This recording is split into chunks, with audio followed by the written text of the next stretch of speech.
Ich bin Helena, ich bin 20 Jahre alt. Aufgewachsen bin ich hier im Eichsfeld, das ist ehemaliges ostdeutsches Gebiet, Sperrgebiet, war sehr dicht an der Grenze. Ich war hier zu Hause, bis ich 19 Jahre alt war, dann bin ich ausgezogen fürs Studium, aber ich würde das trotzdem immer noch als mein Zuhause bezeichnen und ich komme auch immer sehr gern her zurück.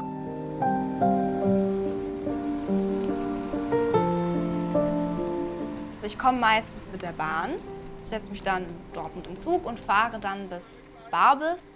Ein Bahnhof, von dem ich, sage ich mal, zu DDR-Zeit niemand hätte abholen können, weil auch der Bahnhof ist in Niedersachsen.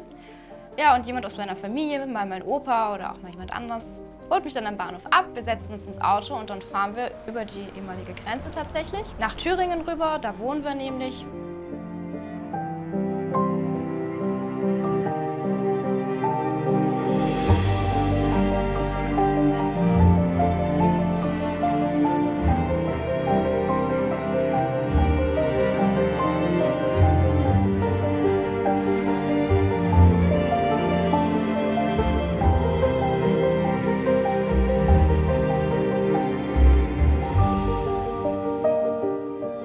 Das ist mein Opa Konrad. Er ist Jahrgang 1956, also im Osten groß geworden. Er lebte ja im Sperrgebiet, hat das alles sehr bewusst miterlebt, wie dann auch aufgepasst wurde. Die Grenze ging quer durch die Familien, wenn du das noch in Erinnerung hast. Deshalb haben wir ja so viel Verwandtschaft im Westen gehabt. Ja, das war ja hier, Westverwandtschaft war ja, je mehr du am Rand warst. Meine Großmutter wohnt in Osterode. Ne? Ja. Und die Grenze hat das alles getrennt. Das war wirklich ein historisches Wunder, was wir hier erleben durften. Ist denn an der ganzen Grenze gar kein Schuss gefallen? Nein, die Wende selbst hat keinen einzigen Schuss gehabt. An der Grenze nirgends. Hätte ja auch nur einer mal die Nerven verlieren brauchen. Ja? Es war ein riesiges Freudenfest und das riss auch nicht ab. Also es war nicht nach 3 Wochen Schluss oder sowas. Spontan sind die Völkerwanderungen gewesen. Oben an dem Grenzturm haben wir uns getroffen, ohne Verabredung. Da waren ein paar Telefonate und schon waren Barthelfelde und Bockelnhagen zusammen. Und dann wurde ins Dorfgemeinschaftshaus gezogen und da wurde gefeiert. Also das war Wahnsinn. Die Gefühle dazu kann man da gar nicht mehr beschreiben.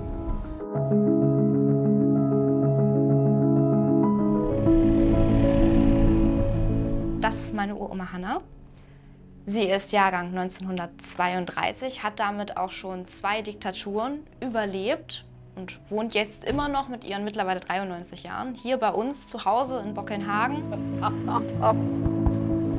wie geht's? Meine Eltern haben ja 1935 hier dieses Grundstück erworben. Und dann dauert es natürlich nicht lange, bis 1939 der Krieg anfing und die ganzen Männer eingezogen wurden. Und da mein Vater Landwirtschaft studiert hatte, wurde er immer zurückgestellt. Er hatte allerdings auch einen Herzfehler und musste hier für alles Mögliche sorgen, was im Dorf nötig war. Und dann ist der Krieg so verlaufen. Meine Mutter, ihre Brüder waren eingezogen, alle 3. Und der eine ist im Stalingrad geblieben. Das war schon mal eine schlimme Zeit, die ich als Kind schon ganz gut mitgekriegt habe.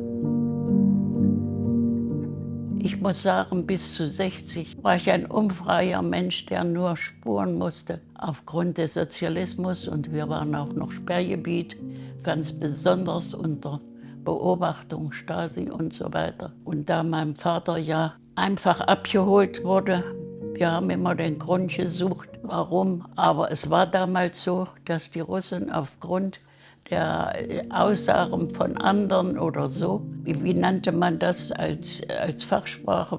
Stalinistische Säuberung.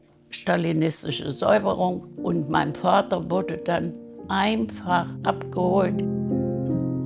Er war bestellt zur Polizei und da habe ich als 16-Jährige gesagt, Papa, fahr doch nicht dahin. Wer weiß, was da los ist. Fahr oben raus, das hieß Richtung Amerikanische Grenze. Besatzungszone.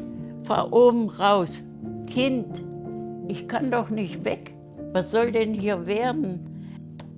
Ich habe nichts gemacht, ich bin mir keiner Schuld bewusst. Ich fahre da jetzt hin. Und er kam nicht wieder. Ich bin morgens um 5 nach Zwinge gelaufen und habe gefragt, wo ist mein Vater geblieben. Da war der Polizeistützpunkt, ja. Und da haben wir ein ganzes Jahr nicht gewusst, wo er verblieben war. Und da hatten sie ihn nach Weimar gebracht und dort in Untersuchungshaft wurde ihm alles Mögliche vorgeschmissen, dass sein Schwager von uns aus über die Grenze, weil es ja hier so nah war, gegangen war und so weiter. Aus dieser Zeit wurden sage und schreibe fast 6 Jahre Bautzen. Dann die Landwirtschaft am Hals. Die Hälfte wurde enteignet aufgrund, dass sie meinen Vater verhaftet hatten. Und an Vieh und Feld, Geld war ja nicht da. Und so kamen auch nachts immer Hauskontrollen. Und dann kamen meistens 2 Russen und unser Bürgermeister. Auch manchmal Leute in Zivil. Ja, und wir haben gezittert, wir Mädchen, wir Kinder, dass der ganze Tisch wackelte vor Angst. Und so ist das gegangen, bis unser Vater nachher wiederkam. Ich habe dann ganz jung geheiratet, mit 19, einen evakuierten Jungen aus Pommern, der auch gar nichts mehr hatte, nur noch sein Leben. Ich bin in diesem Haus geboren, das war eine Hausgeburt, wie das früher üblich war. Du bist hier geboren, im Raum, Hier in ne? dem Haus bin ich geboren und kriegte den Namen Konrad. Und das nicht aus Zufall, durch die Entlassung aus Bautzen, das war die Ursache dafür, war die Adenauer Amnestie, wo ja auch viele aus der russischen Gefangenschaft rausgekommen sind. Und dieses Emotionale war dann Anlass für den Opa, einen Konrad zu nennen. Als es dann so 1960 uns wieder ein bisschen besser ging, da kam natürlich ein LKW mit 40 Männern ins Dorf gefahren und hat uns alle zwangsläufig in die LPG, die sozialistische Landwirtschaft, gebracht. Ohne Unterschrift waren wir mitgefangen, mitgehangen und dann ging es los. Dann waren wir bestellte Arbeitsleute auf unserem eigenen Land. Das, was in diesem Betrieb war, das war nicht isoliert. Die Familien waren völlig integriert in die Familie. Also wir als Kinder haben auf diesen Betrieb gespielt und mitgearbeitet, so früh das möglich war.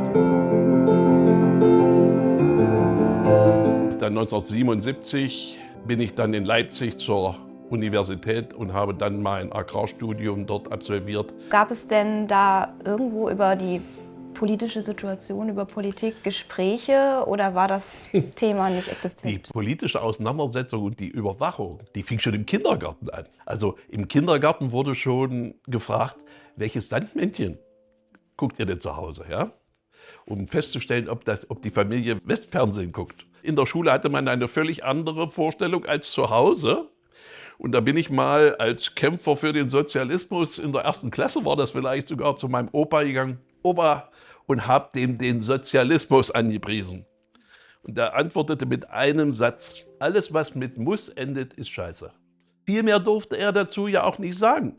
Er musste damit rechnen, dass er über Nacht zwangsevakuiert wurde. Also wer hier nicht im Sperrgebiet nicht in der Linie war ideologisch, der konnte über Nacht seine Klamotten packen und wurde dann irgendwo im Hinterland wieder ausgesetzt. Und hier, wir waren ja uns nicht sicher.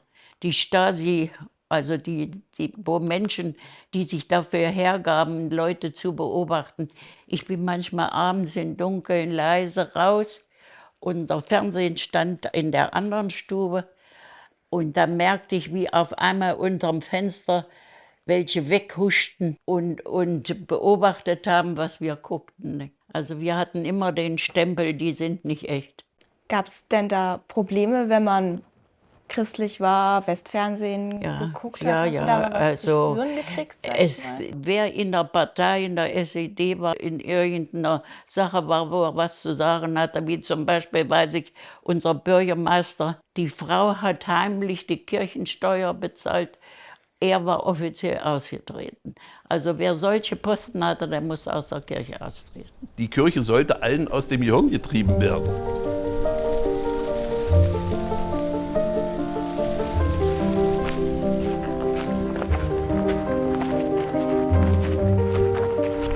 Lass uns mal reingehen. Oh ja, noch eine Etage.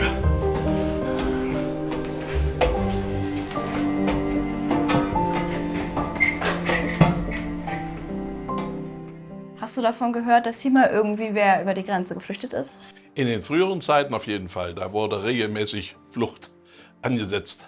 Aber später, nachdem die Grenze dann nochmal komplett gesichert, neu gesichert worden ist, war ein Durchkommen hier gar nicht mehr möglich.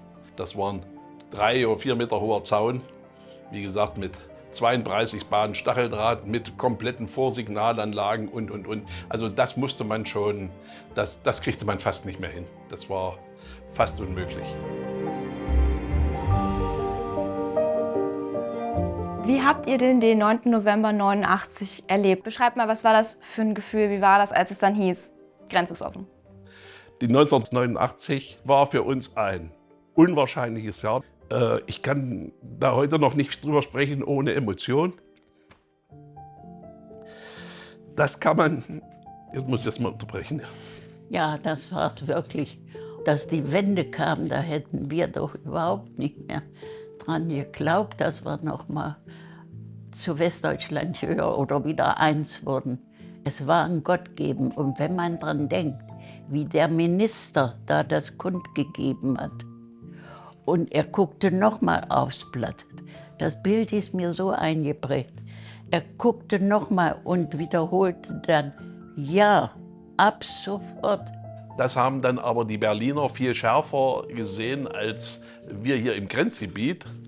Und ich bin eigentlich ganz gemütlich in mein Bett gegangen, kam den anderen Morgen um 7 Uhr zu meiner Arbeitsstelle.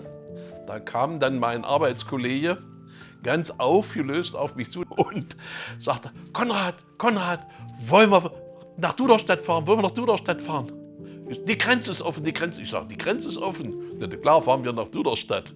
Nein, es geht nicht, der Chef hat es schon verboten. Ich sage, der Chef, den fragen wir gar nicht, fahren wir los. So sind wir losgefahren, einfach über die Grenze. Und da waren tausende Autos schon im Stau, so an der bundesdeutschen Grenzübergangsstelle. Haben die gefragt, wollt ihr bleiben oder wollt ihr wieder nach Hause? Ich sage, wir wollen nur gucken, wir wollen wieder nach Hause. Und dann sind wir rüber und uns hatten sie immer noch einen Stempel in den Ausweis gestempelt. Das wollte registriert werden, wer darüber ging. Aber da hatten sie die Kontrolle schon verloren. Mein Onkel, der war völlig aufgelöst von dem. Ich habe gedacht, der kriegt in dem Auto einen Herzinfarkt. Ich habe wirklich gedacht, der schafft das nicht.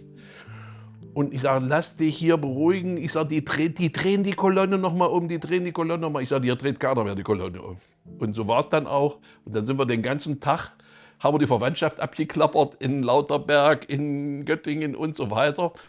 Also wirklich. Das waren schon verrückte Und hier ganz grenznah, ich weiß noch, da bin ich mit meinem Mann mit dem Moped hingefahren.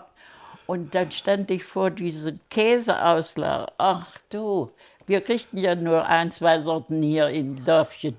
Und da schimpften dann die Westdeutschen, die kamen, dass nichts mehr drin lag, keine Auswahl mehr.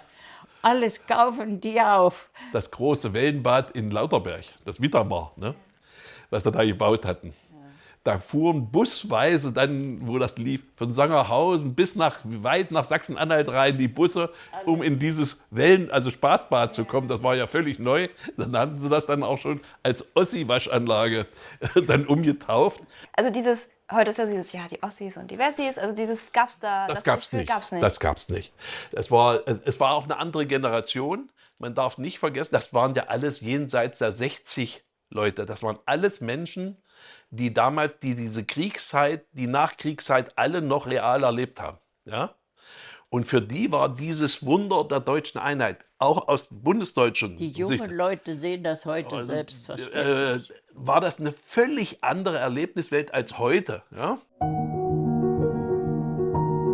Und da wurde richtige Volksfeste veranstaltet.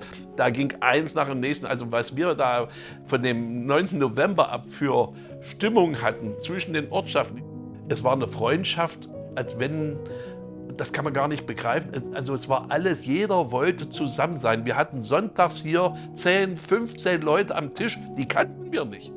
Die waren einfach da und wir haben hier unseren Sonntagsbraten dann durch alle Teile geteilt. Die ganze Menschheit war, ich weiß es auch nicht, wie man das beschreiben soll. Ich konnte 4 Wochen nicht nach Westdeutschland die 100 € mir schenken lassen. 100 € nicht 100 Westmark, muss ich ja sagen. Das war die historischste Erlebnis, was was man wirklich erleben kann in seinem Leben. Und für uns, ich hatte so viel investiert in den Betrieb, ich habe nicht an eine Selbstständigkeit gedacht. Und mein Chef damals, der eigentlich 58 Jahre alt war, er war gestandener Sozialist und sagte, es bleibt alles, wie es ist. So habe ich mich in den Betrieb verabschiedet, bevor man feststellte, oder solange man sagte, ich bin vielleicht über oder sowas. Und durch das Chaos war das ja alles gar nicht darstellbar. Und habe das Schlechteste genommen aus dem Betrieb, was der Betrieb zu bieten hatte zu der Zeit. Das waren die 112 Kaltblutpferde.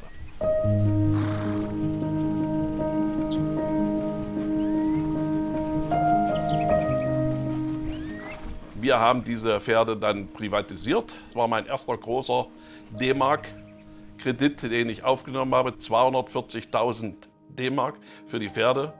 Dann haben die 2 Jahre lang geprüft, den Pferdebestand. Und als sie merkten, das wurden immer mehr, haben sie es dann aufgegeben. Und wir haben auch pünktlich nach 10 Jahren unseren Kredit zurückbezahlt gehabt.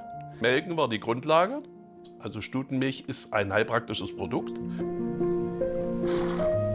Ich glaube, dass dieses Ost und West gerade in meiner Generation ein Thema ist, weil meine Mutter, meine Onkel sind in Niedersachsen in die Schule gegangen und da war dieses Ost-West-Denken auch nach der Einheit gar kein Thema. Das war so, oh Gott, wir sind alle zusammen, das ist toll. Und bei uns ist es, glaube ich, anders. Also ich habe es in der Schulzeit nie so erlebt, aber als ich dann nach Nordrhein-Westfalen gekommen bin, nach Dortmund, da ist mir das zum ersten Mal klar geworden, weil das da ganz oft ein Thema war. Du bist die aus dem Osten. Oder ja, der Osten, das ist irgendwie, habe ich das Gefühl, ist in Westdeutschland, Ostdeutschland immer noch sehr negativ konnotiert. Auch in einer Generation, wo ich genau weiß, weil ich aber ungefähr weiß, wie alt die Leute sind, dass die Ost-West gar nicht erlebt haben. Was ich eigentlich sehr schade finde, war, anstatt sich zu freuen, dass sie es nicht erleben mussten und dass wir jetzt einfach Deutschland sind, ist es jetzt wieder, dass das so zum Thema gemacht wird, du kommst aus dem Osten und du kommst aus dem Westen. Nein, wir sind alle in der Bundesrepublik Deutschland geboren. Eigentlich betrifft uns das gar nicht mehr. Aber es ist trotzdem irgendwie im Kopf.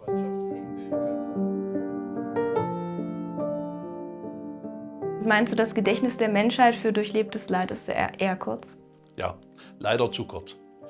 Also man muss jetzt mit wirklichem Bedenken feststellen, dass 3 Generationen ausreichen, damit keiner mehr richtig weiß, was los ist. Deine Urgroßmutter, die lebt noch, die hat, wie gesagt, ihre Geburt noch in der Weimarer Republik erlebt. Ja?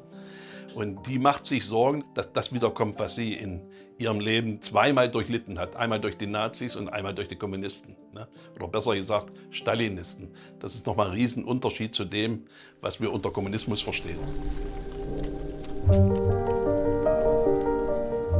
Und dann denke ich, wie gut geht es uns jetzt, wenn wir es bloß beibehalten und vernünftig sind und darum bitten und beten, dass es keinen Krieg wieder hier gibt. Das ist mein Wunsch. Wir haben das Wunder der deutschen Einheit erlebt, also damit wirklich das endgültige Ende des Zweiten Weltkriegs. Bis dahin waren wir nur auf Waffenstillstand.